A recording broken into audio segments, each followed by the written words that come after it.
महाविकास आघाडीचे अधिकृत उमेदवार वसंतरावजी चव्हाण साहेब यांच्या प्रचारात आज सोनखेड नगरीमधील ही जाहीर सभा, त्यानिमित्ताने व्यासपीठावर उपस्थित मान्यवर सर्व मतदारसंघातील तिन्ही पक्षाचे व घटक पक्षाचे कार्यकर्ते, पदाधिकारी, मित्रांनो, गेली 10 वर्षे काही जणांना आपल्यासारखं वाटलं की काँग्रेसचं सरकार आपण बघितलंय, काहीतरी एक वेगळं हिंदू विचाराचं येईल, काहीतरी वेगळं करेल असं, आणि तसं चित्र उघड डोळ्यासमोर करण्याचे प्रयत्न केले आणि त्या माणसाच्या मागे आम्ही गेलो. पण मुळामध्ये तसं काही झालं नाही. जे काही आहे ते फक्त भंपकबाजी आहे. इतकी भंपकबाजी आहे, इतकी भंपकबाजी आहे.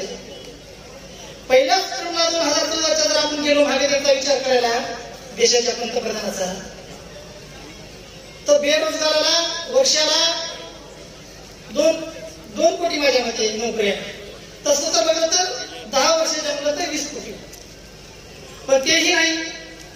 काळा धन आणतो, काळा पैसा आणतो, तेही कुठं की नोटबंदी अशी रातोरात केली की आपलं मंत्रिमंडळ सुद्धा विश्वासावर घेतलं नाही. त्याच्यामुळे काय साध्य करायचं होतं का, त्याच्यातून साध्य झालं काय? म्हणजे हितार्थ काही करायचं नाही, बोलायचं माझ्या जास्तीचं. हे अशा पद्धतीचं काम देशामध्ये चालू आहे. इतकंच नाही तर हे आणि ह्यांचे नेते आता संविधान बी बदलायच्या भाषा बोलू लागली आहे. म्हणजे इतका मजूरपणा आला, इतकी त्यांची आता हिंमत आणि दादागिरी वाढायला लागली. हे कुठेतरी थांबलं पाहिजे. आज प्रत्येक राज्यामध्ये, देशाच्या प्रत्येक कोण्यामध्ये अडचणी आणि अनंत अडचणी आहेत. शेतकरी वर्ग नाराज, पिकाला हमी भाव द्या ते पण नाही. 10 वर्षा अगोदर जाऊन बघितले ह्याच राज्याचे मुख्यमंत्री म्हणून कारभार केला, आता उपमुख्यमंत्री म्हणून कारभार करत आहेत. त्यांनी सोयाबीनला 6,000 भाव मागितला होता. काय झालं तुमचं देशात राज्यामध्ये तुमचाच कारभार का नाही दिले? 10 वर्षाखाली सोयाबीनला 4,000 भाव, आजही 4,000 4,500 भाव. 10 वर्षाखाली महागाई काय होती, आज नाही. महागाईचं काय आहे? जीवनावश्यक वस्तू सुद्धा या गंगाला जाऊन भिडल्यात. सर्वसामान्याचं जगणं मुश्किल झालंय, त्राही करत आहे. पण सरकारला त्याच्याबद्दल काही देणं घेणं राहिलेलं नाही. खाद्यतेलाचे भाव, पेट्रोल डिझेलचे भाव, गॅसचे भाव, मनमोहन जी सरकार होतं तेव्हा 400 450 असा गॅसचा भाव असायचा. डिझेल पेट्रोल 100च्या आत, 60 70 55 अशा पद्धतीचं. खाद्यतेल 75 80 82 85च्या पुढे गेलेलं कळत नाही. मग हे काय चाललंय? बोलायचं एक, करायचं एक. मग देश कुणीकडे न्यायलात तुम्ही? बोललो तसं चालायचं नाही. एक पक्षामध्ये पक्ष ठेवला नाही, माणसामध्ये माणूस ठेवला नाही. सर्व समाज आपल्या आपल्या पद्धतीने आपल्या आपल्या मागणीसाठी तुमच्यापाशी झटत आहे. त्याचं तुम्हाला काही घेणं देणं नाही. फक्त सत्ता, सत्तेतून पैसा, पैशातून सत्ता, सत्तेतून पैसा, हे कारभार चाललाय तुमचा, बाकी काही नाही. आणि ही जनता उघड्या डोळ्याने पाहत आहे आणि ही खपून आता घेणार नाही. जनतेलाही आता हे पटत नाही. तुम्ही काय साध्य केलं? राष्ट्रवादीच्या, एका राष्ट्रवादीच्या 2 राष्ट्रवाद्या, एका शिवसेनेच्या 2 शिवसेना, काँग्रेसमध्ये फोडाफोडी, नेते न्यायला.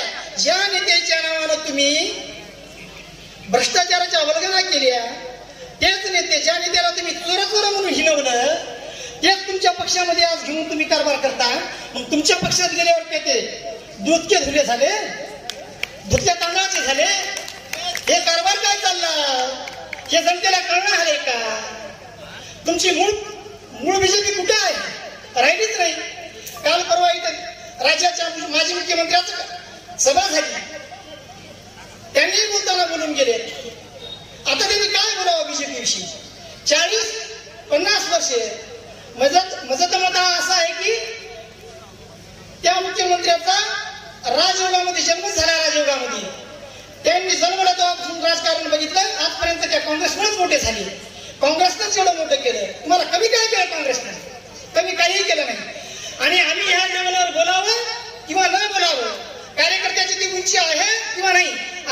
म्हणायचं काही कारण नाही. कार्यकर्त्याला उंची नसणार, कार्यकर्ता काम करायला मागे पुढे बघत नाही तर बोलायलाही काही कार्यकर्त्याला अडचण नाही.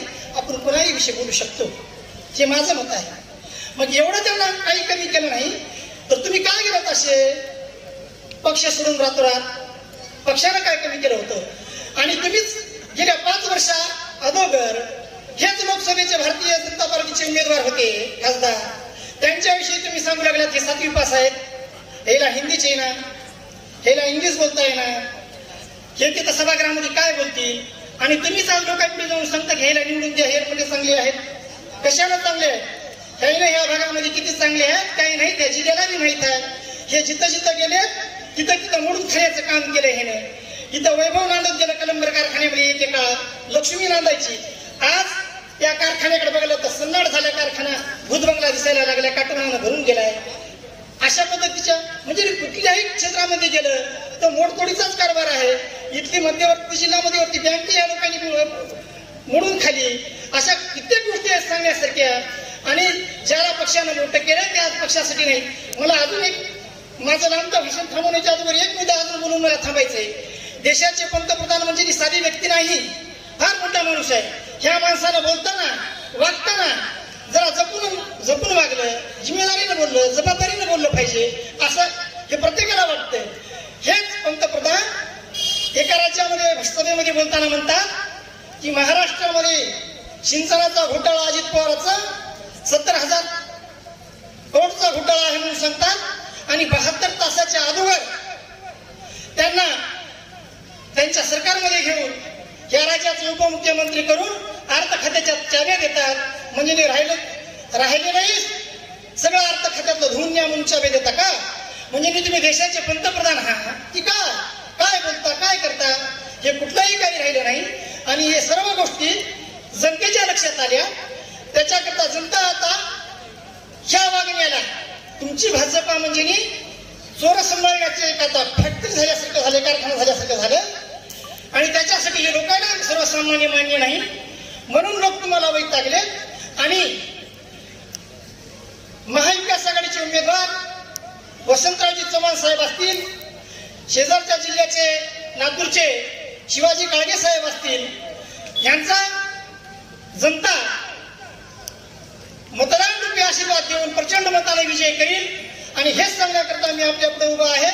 सर्व मतदार मायबापाला त्यांच्या नतमस्तक होऊन कळकळीची विनंती करतो की येणाऱ्या 26 तारखेला पंजासमोरील बटन दाबून तुमचा आशीर्वाद देऊन, मतदान रूपी आशीर्वाद देऊन वसंतरावजी चव्हाण साहेबाला आणि शिवाजीराव काळगे साहेबाला प्रचंड मताने विजय करा. एवढंच थांबतो आणि माझी रजा घेतो. जय हिंद, जय महाराष्ट्र.